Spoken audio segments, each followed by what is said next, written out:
बड़े बड़े लोग हैं, उन्होंने अपने घर पे सिलेंडर भर के रख लिए 50-50। युद्ध की मोदी साहब बोल नहीं रहे, लोग कह रहे 56 इंच का सीना साहब, मोदी साहब बोल नहीं रहे, मोदी जी तो अभी बोलेंगे तड़ाक फड़ाक और युद्ध चालू। 5 साल हो गए यूक्रेन युद्ध को चलते हुए, भारत बिना नुकसान के किसी को भी निपटा सकता है। एक लड़का बार बार यही लिख रहा है, सर आप क्यों नहीं बोल रहे हैं ईरान के युद्ध पे ऐसा हो रहा है वो हो रहा है। देखिए भारत सरकार ने तो अभी तक यही कहा है कि गैस सिलेंडर की कोई कमी नहीं, यानी भारत सरकार जानती है या तो भारत सरकार झूठ बोल रही है, और अगर सच बोल रही है का मतलब ये है कि जो बड़े बड़े लोग हैं उन्होंने अपने घर पे सिलेंडर भर के रख लिए 50-50।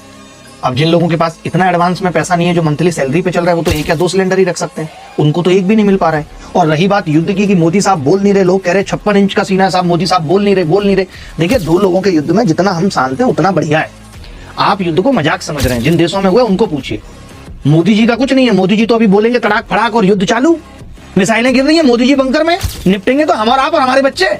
आपको क्या लगता है 5 साल हो गए यूक्रेन युद्ध को चलते हुए रसिया से, क्या नाम है भाई उसका, जेलेंस्की अभी तक जिंदा है। आधे से ज्यादा यूक्रेन खत्म हो गया, जेलेंस्की जिंदा घूम रहा है, उसको फर्क नहीं पड़ रहा, वो नहीं घुटने टेक रहा रसिया के सामने। तो नुकसान तो जनता का है। और भारत कोई आज से नहीं, बहुत पहले से ही भारत के लोग युद्ध इन सब चीजों से बचते नजर आए हैं।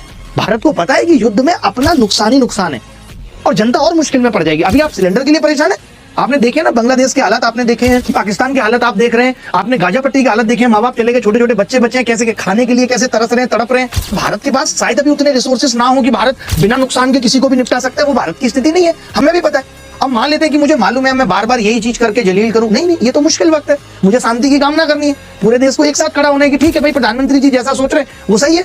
यहाँ पे आप ऐसे मत सोचिए कि बस हमें ये कि यार युद्ध क्यों नहीं हो रहा है, हम क्यों कुछ नहीं बोल रहे, कौन है हम, अमेरिका से ऊपर है, अमेरिका का तो नुकसान हो रहा है, वो बता रहे हैं कितने अरब डॉलर अब तक तो नुकसान हो गया। यहाँ जैसे तैसे तो इकोनॉमी को थोड़ा सा बूस्ट किया है, थोड़ा बहुत, वो भी डेवलपमेंट के नाम पे भी कुछ हुआ नहीं है। हम अभी तक नकली पनीर नकली अंडे से जूझ रहे हैं। आप कह रहे हैं युद्ध नहीं हो रहा है साहब, युद्ध नहीं हो रहा है, आपको युद्ध की पड़ी है, थोड़ा हिसाब से रहिए।